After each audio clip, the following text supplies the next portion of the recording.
Paz a vosotros, bienvenidos a TV Churubusco. Es un placer recibirte en este espacio creado especialmente para ti, dedicado al crecimiento espiritual y al estudio de la palabra de Dios. Hemos preparado este tema bíblico especialmente para ti, con la esperanza de que sea fuente de bendición en tu vida. En un momento más comenzamos. Paz a vosotros.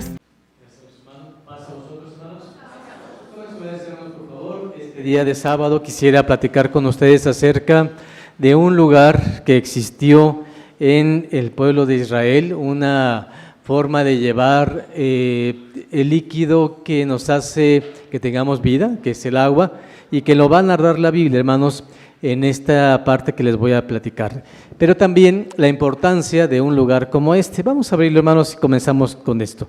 Voy a platicar acerca de una ocasión en la que el pueblo de Israel tiene dificultades. Y como tiene dificultades, una de las cuestiones indispensables para mantener a la ciudad es proveerles de agua. Así que entonces el rey de aquellos tiempos tiene una idea, y la idea es: vamos a traer agua desde un manantial.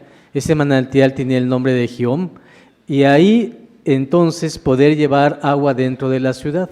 ¿Cuál era el problema? Es que si nos atacan necesitamos tener unas murallas, pero si tenemos murallas va a ser difícil salir por el agua, y entonces ustedes saben lo indispensable que es tener agua todos los días. Entonces, ¿qué se le ocurre a este rey? Construye algo que para esos tiempos fue algo formidable, porque no existía la tecnología como la tenemos hoy para hacerlo. Lo que hizo fue hacer un túnel, y entonces del manantial trajo el agua, y el agua la llevó por un túnel, por debajo de la tierra, y entonces esa agua llegó hasta dentro de la ciudad. ¿Cómo se llama ese lugar donde llegó? Es un estanque. ¿Alguien lo ha escuchado? Se llama Siloé, exactamente. Vamos a platicar un poquito acerca de esto y quién lo manda a construir. Dice el segundo libro de las Crónicas, capítulo número 32, dice la palabra de nuestro Dios aquí. Segundo libro de las Crónicas, vamos a abrir la Biblia y recordar a uno de los grandes reyes que hubo en la antigüedad. A este rey incluso le dieron la oportunidad de decirle: mira, ya vas a terminar tu vida, y le dijeron: ordena todo, y todavía le pide a Dios y le dice: bueno, ayúdame, yo quisiera tener un poco más de tiempo. Y entonces le dan años más de vida, 15 años más para vivir. Este mismo hombre vamos a encontrarlo en el segundo libro de las Crónicas, capítulo número 32, y nos va a decir, hermanos, qué manda a construir. Es en el capítulo que dijimos 32, versículo número 1, dice así: después de estas cosas y de esta fidelidad, vino Sennacherib, rey de los asirios, entró en Judá y asentó campo contra las ciudades fuertes, y determinó de entrar en ellas. El problema para Ezequías es que no solamente era una ciudad, él estaba gobernando un reino, y ahí había varias ciudades, varios lugares. Había un rey asirio, que se llamó Sennacherib, y este rey entonces dijo: tengo determinado, voy a entrar y voy a conquistar y voy a terminar con los que viven ahí. Versículo número 2: viendo pues Ezequías la venida de Sennacherib y su aspecto de combatir a Jerusalén, tuvo su consejo con sus príncipes y con sus valerosos sobre cegar las fuentes de las aguas que estaban fuera de la ciudad, y ellos le apoyaron. Y juntóse pues mucho pueblo, y cegaron todas las fuentes, y el arroyo que derrama por en medio del territorio, diciendo: ¿por qué han de hallar los reyes de Asiria muchas aguas cuando vinieren? Y alentóse así Ezequías, y edificó todos los muros caídos, e hizo alzar las torres y otro muro por fuera. Fortificó además a Milo en la ciudad de David, e hizo muchas espadas y paveses, y puso capitanes de guerra sobre el pueblo, e hízoles reunir así en la plaza de la puerta de la ciudad, y hablóles al corazón de ellos diciendo: esforzaos y confortaos, no temáis, ni hayáis miedo del rey de Asiria, ni de toda su multitud que con él viene, porque más son con nosotros que con él. Con él es el brazo de carne, mas con nosotros Jehová nuestro Dios para ayudarnos y pelear nuestras batallas. Y afirmóse el pueblo sobre las palabras de Ezequías, rey de Judá. Esa es la narración que tenemos, no hay más, pero en esta narración no nos dan los detalles. Lo que sí nos dice es que este rey Sennacherib quiere llegar, entra a guerra contra Israel, y este hombre Sennacherib toma consejo y dice, bueno, vamos a ver qué cosa vamos a tomar como determinación para cuando lleguen. Voy a narrar, ya lo leímos. ¿Cuáles son las decisiones que toma? Primero, ¿cuál es? Vamos a cegar los pozos. ¿Qué significa eso? Vamos a ponerles tierra para que no puedan ellos tomar agua de ahí, de ellos. Pero significa que si los cegamos, no solamente son perjudicados ellos, también ¿quiénes? También nosotros. Entonces es en ese tiempo que él toma la determinación de que del agua de uno de esos pozos, de un manantial exclusivamente el de Gihón, entonces entubaran el agua, algo que jamás se había hecho, hermanos, en el tiempo de Israel. Entuban el agua, la pasan por medio de ese túnel subterráneo y entonces llega a Siloé. Y ahí en Siloé, entonces ellos podían tener suficiente agua para cuando fueran atacados, tuvieran cómo proveerse. Y entonces no morirán de sed. Y de esa manera, hermanos, hicieron esta construcción. ¿Quién lo hace? Este rey Ezequías. ¿Dónde tenemos la narración del estanque? Vamos a ir a la Biblia, ahora a Juan capítulo número 9. Y en ese mismo entonces lugar, ahora se presenta esta situación. Ya existe el túnel, ya está el agua, ya llega a Siloé, y entonces ahora pasa esto. Voy a leerlo. Y en esta lectura me gustaría, hermanos, que me dijeran qué opinan acerca del pensamiento de los hombres de ese tiempo.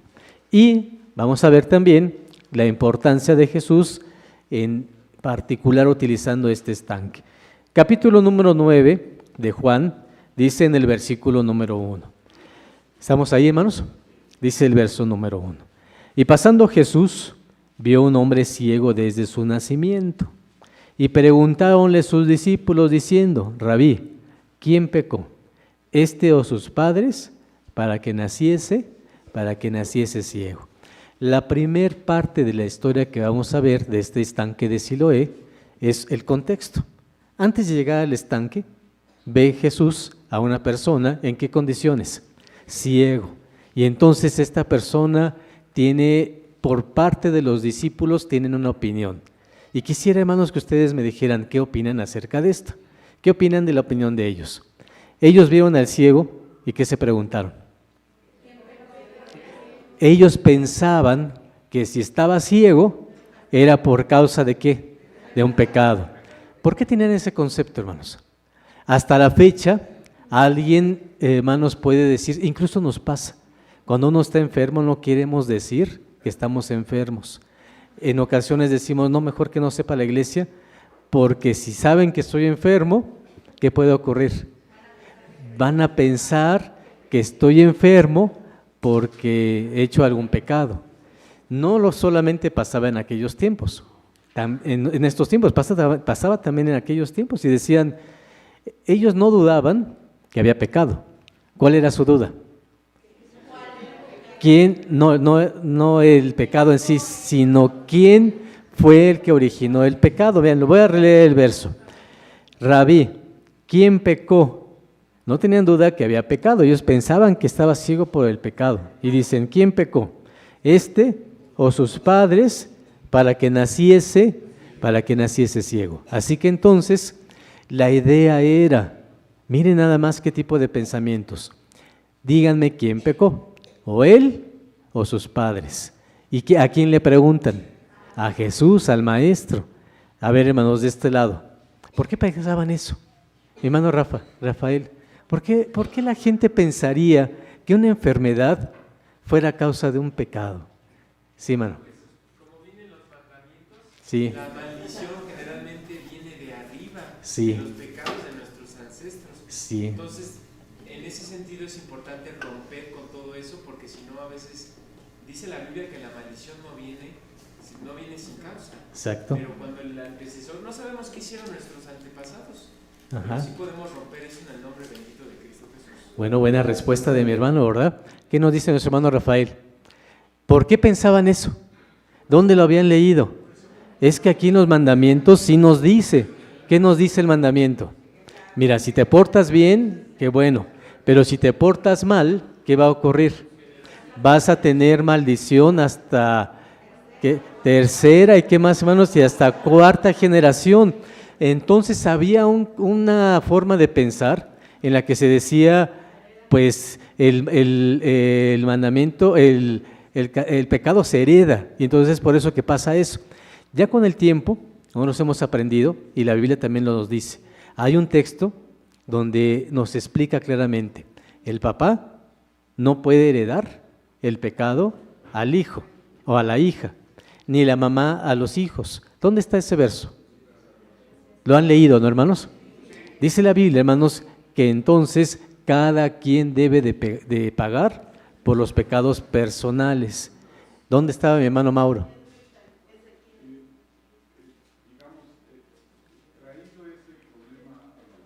Sí.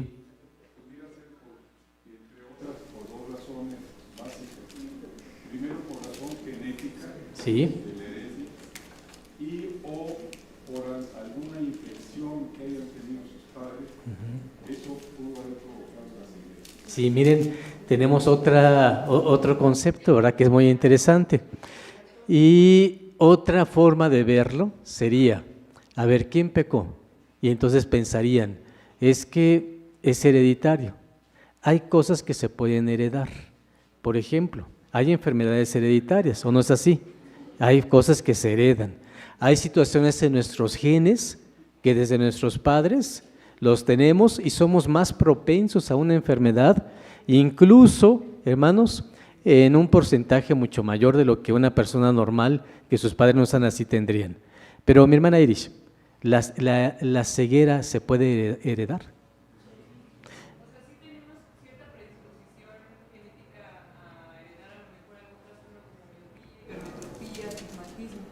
Pero no es tan común que se herede así. Que se herede que una persona nazca ciega porque sus papás son ciegos, aunque sí hay otras enfermedades que se dan, por supuesto. O como mi hermano Mauro dice, una infección cuando fue niño, cuando fue bebé, y entonces pues tuvo esta situación de nacer ciego. Entonces habían varias razones para pensarlo. En el esquema de este versículo sí se dice, ¿por qué? ¿Quién pecó? ¿Por qué sabemos que se refiere a un pecado? Por la respuesta de Jesús. No se trataba de una enfermedad, sino de una cuestión de pecado. ¿Por qué? Vean lo que sigue. Versículo número 2. Respondió Jesús, ni éste pecó, ni quién más, ni sus padres. Entonces, si la pregunta era orientada a quién pecó, Jesús les aclara, no es así.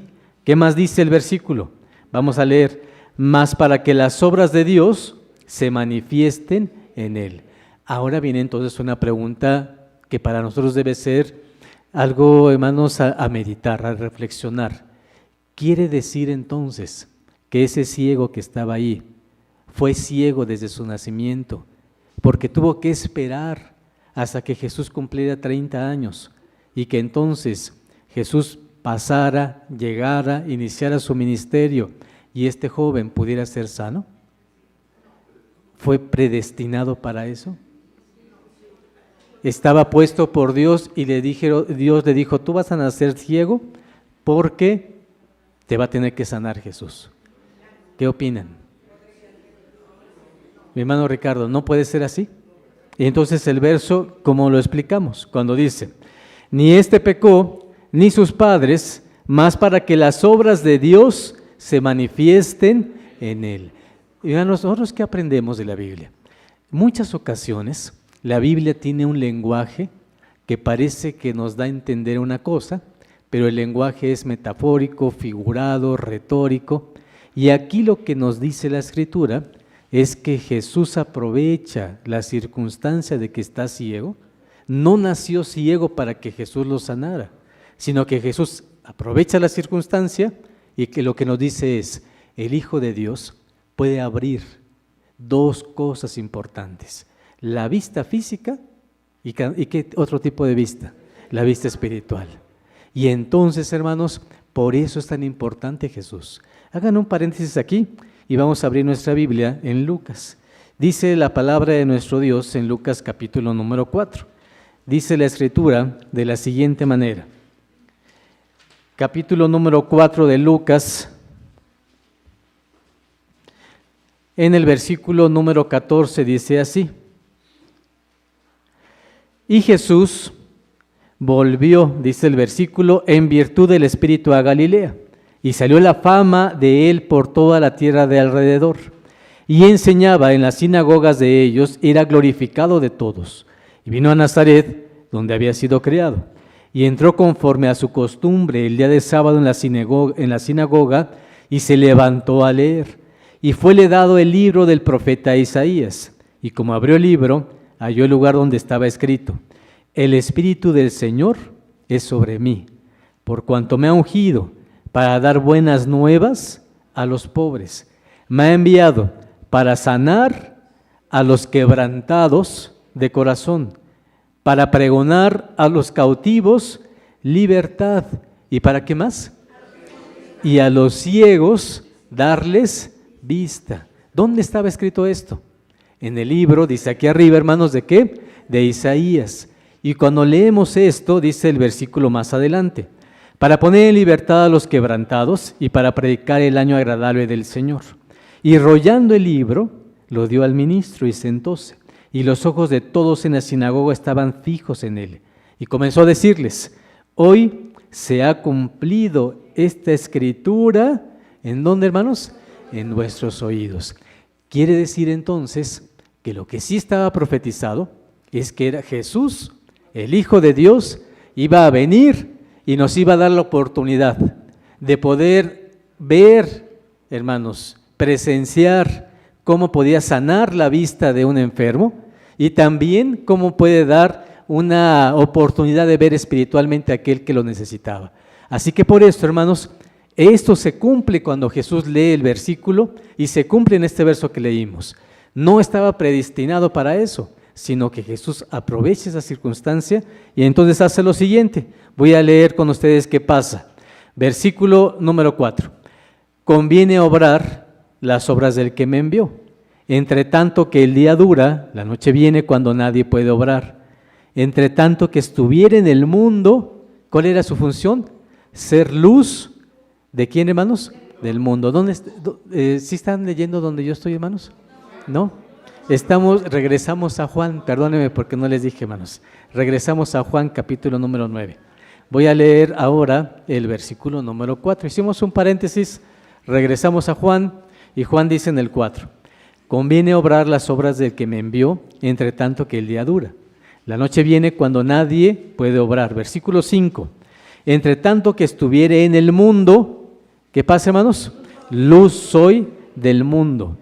Hecho esto dicho, ¿qué fue lo que hace? Escupió en tierra e hizo lodo con la saliva y untó con el lodo sobre los ojos del ciego y díjole: ve, lávate, ¿en dónde, hermanos? En el estanque de Siloé, que significa, si lo interpretares, enviado. Y fue entonces y lavóse y volvió viendo. Todo este acontecimiento, hermanos, pareciera circunstancial, pero tiene una forma, hermanos, en la que Jesús aprovecha cada circunstancia. Ve al ciego, le dice que lo va a sanar, se acerca con él e incluso ocupa un método, hermanos. ¿Qué ocupa? Dice que hace saliva, con su saliva, ¿qué hace, hermanos? Un poquito de lodo con la tierra, se lo unta, ¿y qué va a ocurrir después de eso? Va a ver. Significaría, hermanos, allá arriba, que si nosotros hacemos un lodo de esta manera, un ciego podría ver. Porque Jesús sí. Era el Hijo de Dios, ¿o no es así, hermanos?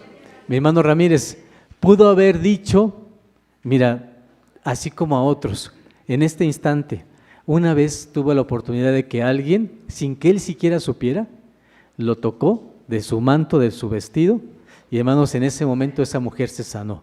Ni siquiera le pidió permiso al Hijo de Dios. En este caso, Jesús hace lo contrario. Hace lodo, se lo unta todavía en los ojos y sana. Jesús pudo haberlo hecho sin haber tomado ese procedimiento. Mi hermano Ramírez, ¿qué opina? ¿Por qué lo hace Jesús así?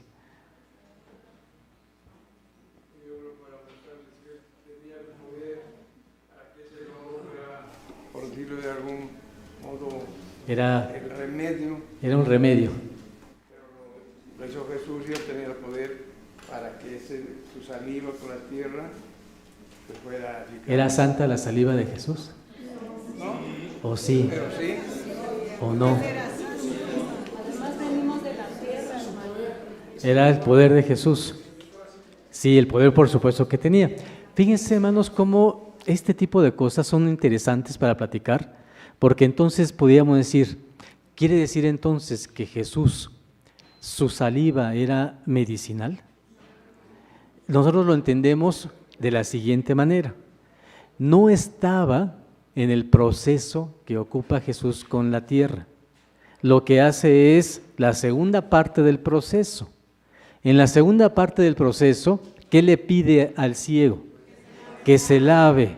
Estamos viendo, hermanos, que entonces Jesús tiene un doble propósito. Cuando ve, le dice a los discípulos, ni este pecó ni sus padres. Hay que manifestar la presencia del Hijo. Y entonces, cuando le pone lodo, ¿qué necesitamos hacer si estamos sucios, hermanos? Irnos a lavar. Y lo envía a un lugar exactamente que se llama Siloé. Pero e incluso lo pone en la Biblia con una razón. ¿Cómo se interpreta o qué significa la palabra Siloé? Significa enviado. Entonces, cuando este hombre va, tiene los ojos llenos de lodo, Jesús le dice, ve para allá. Y él llega al estanque, y en el estanque se lava. Entonces, hermanos, ¿qué intenta decir el Hijo de Dios? Yo te envío a un lugar, a una manera, donde puedas encontrar la forma de poder tener sanidad. No hablaba solamente de una cuestión física. ¿Qué nos quiere decir Jesús? Que hay también, Jesús viene para enseñarnos una sanidad que también es espiritual, que también se trata de ver, no solamente con los ojos físicos, sino con los ojos del entendimiento, del corazón. Voy a releer el versículo, vean lo que dice. Versículo número 4. Conviene obrar las obras del que me envió. Entre tanto que el día dura, la noche viene, cuando nadie puede obrar. Entre tanto que estuviera en el mundo, ¿qué pasa, hermanos? Luz quiero ser del mundo, decía el Hijo de Dios. Dicho esto, escupió en tierra, hizo lodo con la saliva, untó con el lodo los ojos del ciego y le dijo. Entonces aquí viene lo importante, hermanos, que nos narra en esta parte. Ve, lávate en el estanque de Siloé, que significa, si lo interpretares, enviado. Y fue entonces, y lavóse, ¿y qué pasó, hermanos? Y regresó viendo. Quiere decir entonces que ese estanque de Siloé, en el que este ciego pudo recobrar la vista física, como Siloé significa enviado, ese estanque es un símbolo ¿de quién? Del mismo Jesús. Y entonces este estanque, hermanos, es, si te lavas con la doctrina que yo te traigo, ¿qué va a ocurrir? Vas a poder ver lo que necesitas.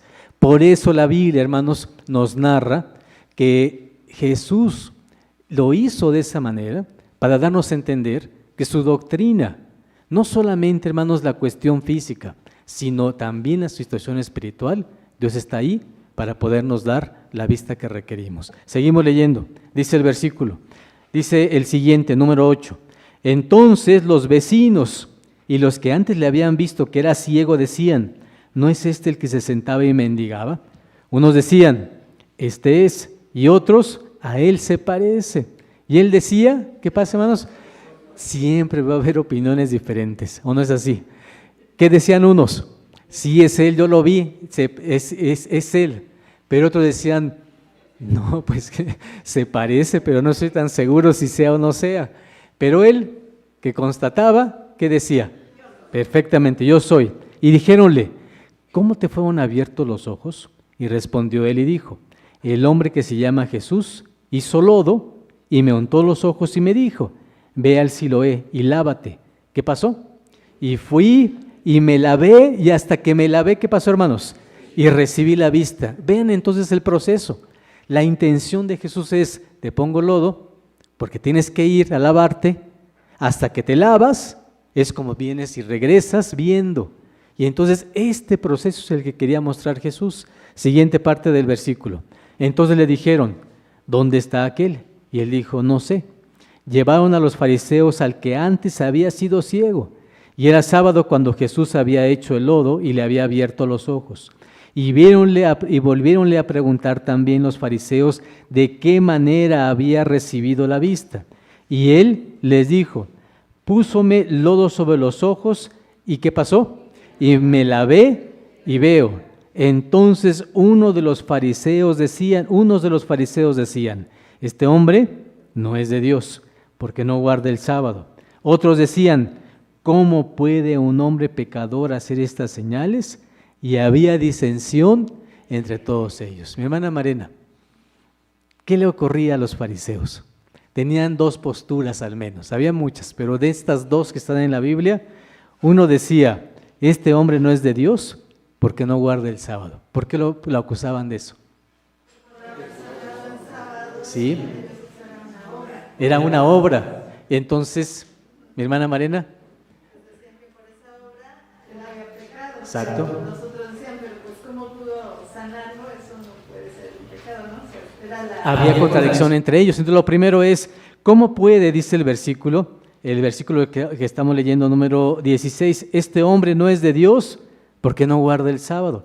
Y otros decían, ¿cómo puede un hombre pecador hacer estas señales?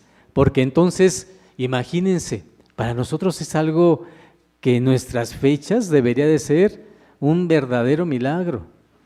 ¿Conocen clínicas de la vista, hermanos? Hay muchas, ¿verdad? Hay una muy famosa aquí en la ciudad. Es exactamente de la ceguera, el Hospital de la Ceguera. Hermanos, ¿ustedes han ido ahí?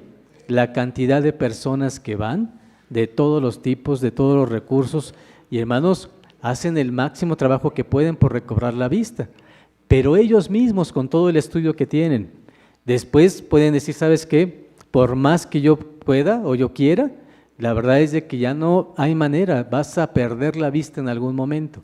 Entonces, si en nuestros tiempos con tanta tecnología, imagínense entonces, en aquellos tiempos, constatar que una persona había recobrado la vista era una maravilla. Y por eso lo mandan traer y le dicen, dinos quién te lo hizo, ¿cómo es posible que ves? Tantos años que tenías y te vimos ahí mendigando en la calle porque pues no tenías manera de poder sostenerte. Y entonces esta es las cuestiones que causa. Versículo que estamos leyendo, número 17. Vuelven a decir al ciego, ¿tú qué dices del que te abrió los ojos? Y él dijo que es profeta. Mas los judíos no creían de él, que había sido ciego y hubiese recibido la vista, hasta que llamaron a los padres del que había, hermanos, recibido la vista. ¿Qué pensaron al principio, hermanos? Dijeron, a ver, ¿no será que nos estás engañando y que tú siempre viste y que a lo mejor llegó este hombre y te dijo que vieras y nosotros estamos viendo que ahora ves, pero a lo mejor no eres él, o si eres, a lo mejor tú nunca fuiste ciego? Y hermanos, ¿por qué la duda? Porque era complicado, hermanos, poder entender un milagro tan grande como este. ¿Qué más hacen? Siguiente versículo, voy a seguir leyendo. Mas los judíos, decía el verso 18, no creían en él. Versículo número 19. Mandan a traer a los padres y el verso 19 dice, y preguntándoles le dijeron, ¿es este vuestro hijo, el que vosotros decís que nació ciego?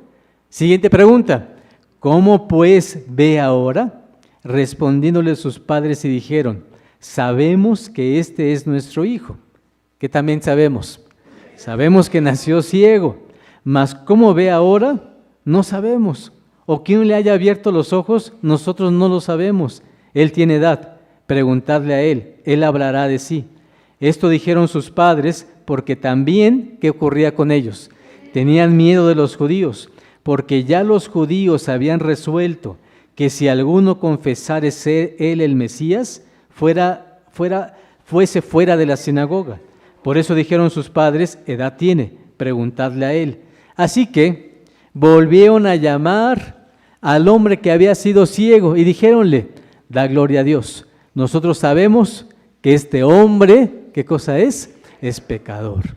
Entonces él respondió y dijo: si es pecador, no lo sé. Una cosa sé, que habiendo yo sido ciego, ahora veo. Y volviéndole a decir: ¿qué te hizo? ¿Cómo te abrió los ojos? Y respondióles: ya los he dicho, y no habéis atendido. ¿Por qué lo queréis oír otra vez? ¿Queréis también vosotros haceros sus discípulos? Y le ultrajaron y dijeron: tú eres su discípulo, pero nosotros discípulos de Moisés somos. Nosotros sabemos que a Moisés habló Dios, mas no sabemos de dónde es. Respondió aquel hombre y dijéronle: por cierto, maravillosa cosa es esta, que vosotros no sabéis de dónde sea, ni a mí, y a mí me abrió los ojos. Y sabemos que Dios no oye, ¿a quién, hermanos? A los pecadores. Mas si alguno es temeroso de Dios y hace su voluntad, a este oye. Desde el siglo no fue oído que abriese alguno los ojos de uno que nació ciego. Si no fuera de Dios, no pudiera hacer nada. Respondieron y dijéronle: en pecados eres nacido todo, y tú nos enseñas. Y echáronlo fuera. Y oyó Jesús que le habían echado fuera, y lo va a buscar, y dice, y hallándole díjole: ¿crees tú en el Hijo de Dios? Respondió él y dijo: ¿quién es, Señor, para que crea en él? Y díjole Jesús: y le has visto, y él es el que habla contigo, él es. Y él dice: creo, Señor, y adoróle. Y le dijo Jesús: yo para juicio he venido a este mundo, para que los que no ven, ¿qué pasa, hermanos? Vean, y los que ven, ¿qué les ocurre, hermanos? Sean cegados. Y cierto de los fariseos que estaban con él oyendo esto, dijéronle: ¿somos nosotros también ciegos? Díjoles Jesús: si fueras ciegos, no tuvieras pecado, mas ahora, porque decís vemos, por tanto vuestro pecado permanece. Qué interesante historia, hermanos. Esa es la historia de esta tarde. La historia de la tarde, hermanos, es todos los que estamos aquí, nosotros tenemos un problema, y el problema, hermanos, no es una ceguera física. Si tuviéramos una ceguera física, pudiéramos decirle a nuestro Dios que tuviera Él la oportunidad de ayudarnos de cualquier circunstancia. Y ojalá nos hubiera tocado vivir en el tiempo de Jesús, porque a lo mejor hubiéramos sido como este ciego, ¿no? Que pasara Jesús, nos tocara o hiciera lo que fuera necesario y pudiéramos ver. Pero esta historia, hermanos, la va encaminando Jesús de una sanidad física. ¿Y a dónde la va llevando, hermanos? Él mismo la conduce a una situación espiritual. Y cuando platica con va y busca primero a este hombre que era ciego y lo invita y le dice: oye, te ultrajaron, te maltrataron, te hicieron pensar que lo que tú estabas diciendo era una mentira. Quiero preguntarte, ¿crees? Y hermanos, este hombre que había sido ciego tuvo la oportunidad de tener y constatar en su propia vida que las cosas podían ser diferentes. ¿Qué hace? Le dice: ¿y quién es para que crea en él? Ni siquiera sabía, hermanos, con quién había estado platicando, quién lo había sanado. ¿Qué le tiene que decir Jesús? Yo soy el que estoy aquí frente a ti. ¿Qué es la respuesta? Una respuesta clara, una respuesta convincente de este hombre. Y dice: si Él me sanó, si Él me curó, desde el siglo, cuando se dice esa expresión es: nunca ha ocurrido algo que sea tanto como lo que está pasando. Y me pasó a mí, ¿cómo no voy a creer? Y entonces, ¿qué le dice? Creo en el Hijo de Dios. Pero Jesús toma también un rumbo y dice: hermanos, yo para esto he venido a esta tierra, para que los que no vean puedan ver. Y ya se está refiriendo no solamente al aspecto físico, sino al aspecto espiritual. Pero también dice: y los que ven, ¿qué pase con ellos? Sean cegados. Quiere decir entonces que nosotros tenemos una decisión importante. Si negamos al Hijo, si negamos a Cristo, hermanos, ¿qué va a ocurrir con nosotros? Vamos a cegarnos. Y al cegarnos, no tenemos oportunidad de poder escuchar su palabra. Por el otro lado, si vemos, ¿qué va a ocurrir, hermanos? nos va a dar la oportunidad de que podamos destapar algo que está en nosotros. Dice Efesios, vamos a abrir la Biblia, hermanos, que hay algo que tiene el ser humano y que no es físico. Vamos a abrir la Biblia, hermanos, en Efesios, capítulo número 1. Y voy a pedirles, hermanos, que abran su Biblia y leamos lo siguiente. Capítulo 1 de Efesios. ¿Estamos ahí? Dice, hermanos, el capítulo 1 de Efesios, versículo número 16. No ceso de dar gracias por vosotros, haciendo memoria de vosotros en mis oraciones, que el Dios del Señor nuestro Jesucristo, el Padre de gloria, os dé espíritu de sabiduría y de revelación para su conocimiento. Hay un hombre, hermanos, que se dedica a predicarle a gente como nosotros, que no éramos israelitas. Y este hombre se llama Pablo.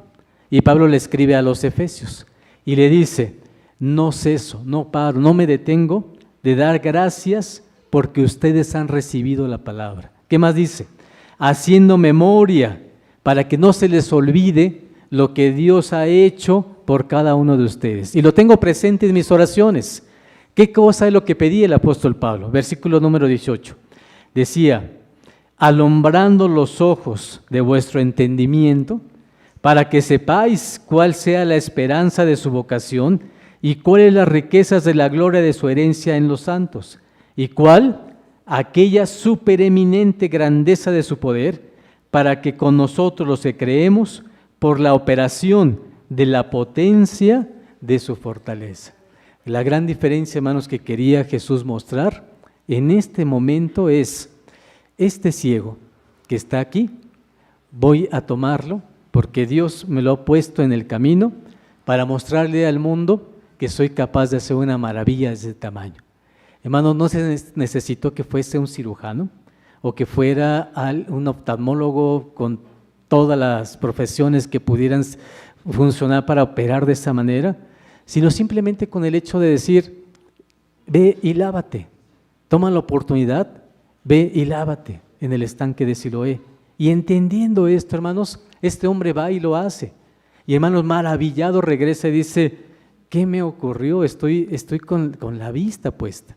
Y hermanos, toma todo este ejemplo y precisamente lo hace Jesús. Cuando Él dice, Dios lo preparó, no se trataba nada más de ese ciego en particular. La gran bendición, hermanos, es que se trataba de nosotros, los que estamos aquí, de poder abrir nuestros ojos del entendimiento. Y cuando el ser humano puede hacer esto, nos damos cuenta de que hay un eminente, y no solo eminente, un supereminente conocimiento de la palabra de Dios. Y es cuando comprendemos quién es el Hijo, a qué vino, por qué vino, cuál es su intención, qué hace conmigo y de qué manera yo puedo encontrar esta doctrina.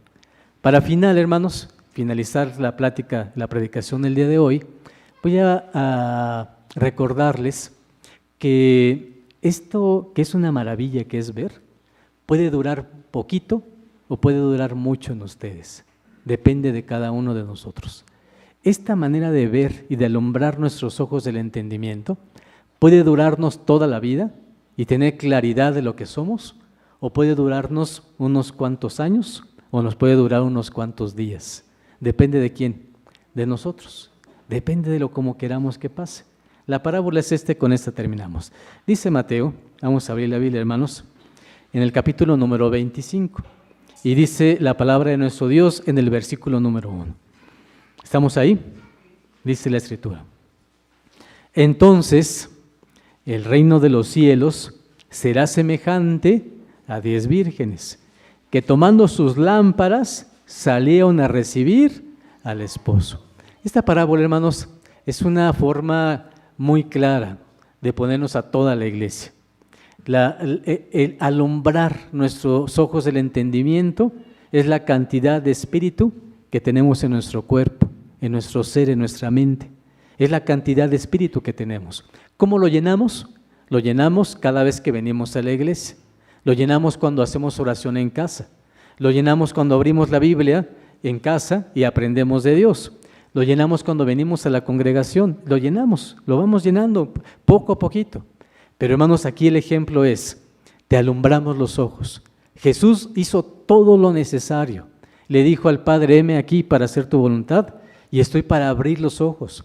Cuando leyó Isaías, hermanos, todos los ojos de las personas estaban atentos a él. ¿Qué iba a decir?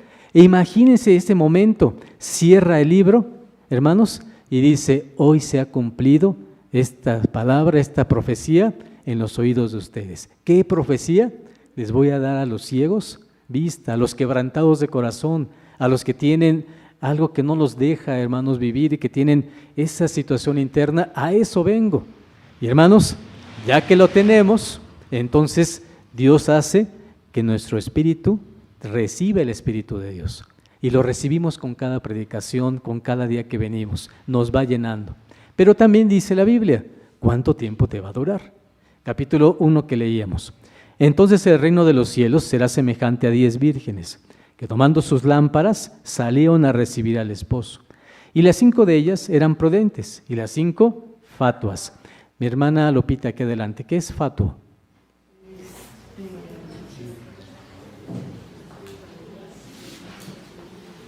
Pues creo que era, pues, algunos tontas. Dice, hermanas, como fatuo es vano, ¿qué más, hermanos? Necio, pero más de fatuo es, entonces, no previsor, no le importa, es displicente, es sí vengo, pero no estoy comprometido, mi hermano Rafael. Insensato, es estoy, pero no le doy al 100% a Dios esto. Me dedico a otras muchas cosas y Dios tiene un espacio en mi vida, pero no tanto. Y entonces no es mi prioridad en la vida. Y entonces eso es ser fatuo. Las otras, ¿cómo eran? Eran prudentes, eran personas que decían, sí, Dios también, tengo muchas cosas que hacer en la vida, pero también una es Dios y es mi importancia. Y entonces, entendido eso, dice, entonces el reino de los cielos será semejante a 10 vírgenes, que tomando sus lámparas salieron a recibir al esposo. Y las 5 de ellas eran prudentes y las 5 fatuas. Las que eran fatuas, tomando sus lámparas, no tomaron consigo, ¿qué hermanos? Aceite. ¿Conocían al Señor? Sí. ¿Lo habían escuchado? También. ¿Dios les había dado la oportunidad de escuchar al Hijo con su palabra? Por supuesto. ¿Se habían bautizado? También. ¿Pero qué cosa eran, hermanos? Habían estado, pero no habían profundizado. No habían tenido tiempo para esto. Se habían dedicado a muchas otras cosas, pero no le habían dado un tiempo a Dios. Y entonces, ese llenarse del Espíritu no lo habían hecho durante su vida. Porque aquí se trata de que, hermanos, es el momento en el final de sus vidas. Y entonces dicen, voy a recibir al Maestro. ¿Cómo está mi lámpara? Y hermanos, la levantan y dicen, mi lámpara está con muy poquito aceite. No lo llené durante mi vida. No le di la importancia que se debía a alumbrar los ojos del entendimiento, a tener vista, a tener la oportunidad de ver lo que no podía antes observar.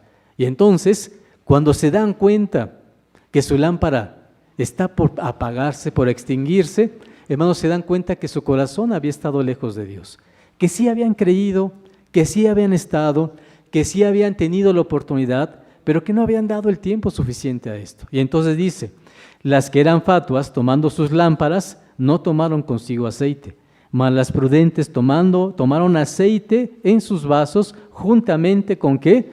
Con las lámparas. ¿Qué fue lo que ocurrió? Estas personas tenían la gran diferencia.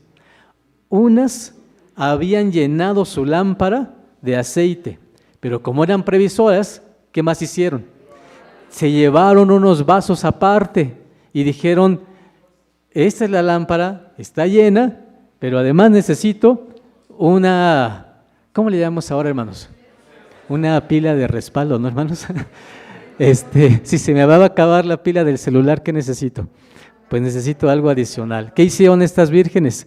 Llevaban respaldo y decían, tengo de más, por si se me acaba. Pero las otras dijeron, me va a alcanzar, no hay problema, me va a alcanzar. Con lo que tengo, con lo que sé, con lo que he aprendido, con lo que he vivido, me va a ser suficiente. Pero no sabemos, hermanos, que cuando pasa el tiempo, se nos acaba el aceite. ¿Saben por qué se acaba? se acaba por el uso mismo del aceite. ¿Para qué servía el aceite? Para encender. En el ejercicio de la vida se nos acaba, hermanos, un poquito la fe, se nos acaba un poquito la constancia. ¿Por qué? Pues porque la vida está llena de cosas, de problemas, de situaciones en las que necesitamos fe, necesitamos llenarnos de esa forma de vida. Y entonces, hermanos, necesitamos consumirnos el aceite. Y lo consumimos. Pero lo que ocurre, hermanos, es que con estas mujeres dijeron, me es suficiente con lo que sé, me es suficiente con lo que le he dado a Dios, me es suficiente con lo que tengo. Pero el ejercicio de vivir nos consume, hermanos. Y cuando se dan cuenta, ¿qué pasa? No tenían respaldo y la lámpara que tenía aceite y que sí tuvieron, ya se les había agotado en el lapso de su vida. Ya no lo tenían. Y entonces por eso, hermanos, dice aquí, mas las prudentes tomaban aceite en sus vasos juntamente con sus lámparas. Número 5. Y tardándose el esposo, cabecearon todas y se durmieron. ¿Qué significa dormir? Morir. Y entonces dice, y a medianoche fue oído un clamor. He aquí, el esposo viene, salid a recibirle. Entonces todas aquellas vírgenes se levantaron y aderezaron sus lámparas. Y las fatuas dijeron a las prudentes, dadnos de vuestro aceite, porque nuestras lámparas se están apagando. Mas las prudentes le respondieron diciendo, porque no nos falte a nosotras y a vosotras, id antes a los que venden y comprad para vosotras. Y mientras que ellas iban a comprar, ¿qué ocurrió? Vino el esposo. Y las que estaban apercibidas entraron con él a las bodas. ¿Y qué ocurrió después? Se cerró la puerta. Y después vinieron también las otras vírgenes diciendo, Señor, Señor, ábrenos. Mas respondiendo él dijo, de cierto os digo, miren qué tristeza, hermanos, ¿qué dice? No os conozco. Velad pues, porque no sabéis el día ni la hora en que el Hijo del Hombre ha de venir. Así que, hermanos, la historia de hoy es un ciego. Es un ciego que tuvo el valor de decirle a todo mundo que había sido sanado por Jesús. Y cuando Jesús le dijo, mira, quien te sanó soy yo y soy el Hijo de Dios, hermanos, no tuvo duda. ¿Qué dijo? Creo en ti. Espera nuestro Dios que esa historia se repita en los que estamos aquí. Nuestro Dios espera que su Hijo, su doctrina, nos dé la oportunidad de que se repita en nosotros. Esos ciegos ahora somos nosotros. ¿Qué ha hecho Jesús? Nos ha dado vista, pero la vista se puede acabar. Como se nos acaba la vista física, también se nos acaba la vista espiritual. Como se nos acaba el aceite en la casa, también se nos acaba el aceite espiritual. ¿Qué nos dice la Biblia? Si tú no tienes suficiente del Espíritu de Dios, por más que te hayas esforzado, se te va a acabar, porque la vida te desgasta. Y cuando venga el Hijo, no vas a tener con qué poder estar en el lugar correcto. Mi hermano. Hay una cuestión muy importante. Todo lo que se dice y se habla aquí, hermano, es bien importante porque el hombre siempre ha tenido unas estructuras de pensamiento dos. Siempre una es el sentido común. Y el sentido común siempre ha sido el obstáculo para el crecimiento del hombre y la cuestión de ciencia. Hay cosas que el sentido común ha sido el obstáculo para que el hombre pueda crecer en cuanto a la ciencia.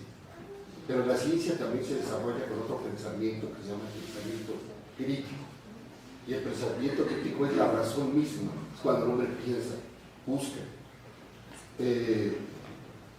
Aristóteles decía que el hombre se dividía en tres partes: mente, cuerpo y espíritu. Hoy día en las escuelas se empieza a desarrollar esa parte, el espíritu. Cuando nosotros venimos aquí, la mayoría los veníamos en el sentido común. Alguna persona por ahí, un filósofo, dijo que el sentido común era el mínimo de la inteligencia. Damos cosas por hechas, como aquellas personas que dudaban de que esa persona había sido sana. Y entonces empezaron a desarrollar preguntas, y le dieron paso al pensamiento crítico, hasta buscar el porqué de las cosas. No lo encontraron. Solamente el Señor abre la puerta a un conocimiento que nosotros no teníamos, que es el espiritual. Sí. Siento yo. Sí, gracias a nuestro hermano. Y mi hermano dice algo muy importante. Los filósofos griegos hablaban de un pensamiento crítico, es analiza las cosas. Pero la verdad, hermanos, es que desde antes de los filósofos griegos, desde el tiempo de Moisés, ya se analizaba de una manera profunda y espiritual lo que significaba ser un humano. Ya se analizaba lo que implicaba tener el Espíritu de Dios. En el tiempo, hermanos, de Jesús, ocupa todos los mecanismos para enseñarnos su palabra. Pero quiero compartirles, hermanos, por último esto. Cuando la Virgen imprudente, fatua, va con la prudente, le dice, oye, se me está acabando el aceite, dame de tu aceite. ¿Y qué le dice la otra? No te puedo dar porque si te doy, se me va a acabar a mí y se te va a acabar a ti, y entonces no podemos estar. Esa es una parábola. En realidad lo que nos dice es, ¿saben una cosa muy importante? Así como el pecado no pasa de los padres a los hijos, tampoco la vida, hermanos. Nosotros no podemos hacer salvos a nuestros hijos, ni los hijos pueden ser salvos a los padres. La salvación va a ser siempre personal y el espíritu que tengamos va a ser personal. Si un papá tiene mucho espíritu de Dios, por más espíritu que tenga, hermanos, no se lo puede regalar a su hijo y cuando Cristo venga a decirle, aquí está de mi espíritu. Ese hijo tiene que sus propias luchas, sus propias angustias, sus propias dificultades y solito va a encontrar la manera de llenarse propiamente del Espíritu. Aunque quisiéramos, se puede enseñar, eso sí, pero no se puede otorgar el Espíritu, hermanos. Ese solamente nos lo da Dios en forma individual. Y es por eso, hermanos, que esta parábola nos habla de esa manera. Cuando se toca la puerta, cuando llega el maestro y abre la puerta primero, entran las vírgenes y las vírgenes prudentes. ¿Qué pasa después? Se cierra la puerta, hermanos. Lo más triste es que llegan corriendo las vírgenes fatuas, tocan la puerta, ¿o no es así, hermanos? Y hermanos les dicen, no los conozco. Oye, pero ¿cómo es posible si estuve tantos años y tantos sábados sentados en las bancas incómodas de Churubusco?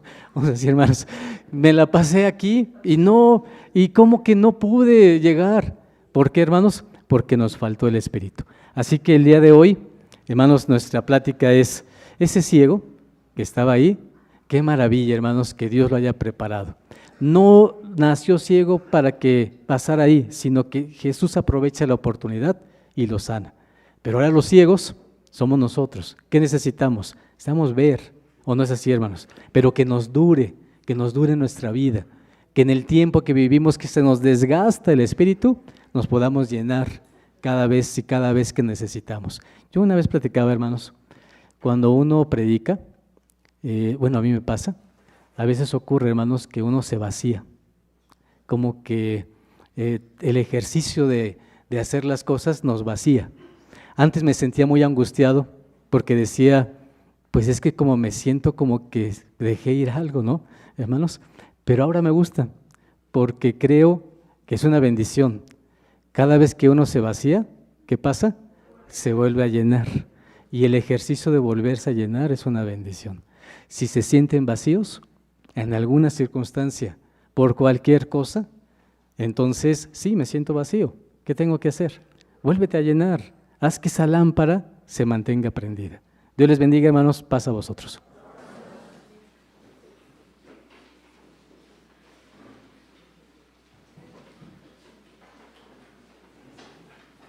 En TV Churubusco y la Iglesia de Dios Israelita estamos comprometidos a ofrecerte contenido que enriquezca tu comprensión y amor por las Escrituras. Todos los días presentamos un nuevo tema bíblico, cuidadosamente preparado para ayudarte a nutrir tu relación con Dios. Si deseas recibir notificaciones de nuestros nuevos temas, te invitamos a suscribirte a nuestro canal. De esta manera, no te perderás de ninguno de nuestros mensajes. En TV Churubusco estamos dedicados a proporcionarte recursos que faciliten tu estudio de la Palabra de Dios. Si deseas conocer más de nuestro contenido, búscanos en Facebook, YouTube o Spotify. Muchas gracias por acompañarnos en este video. Los esperamos en el siguiente. Paz a vosotros.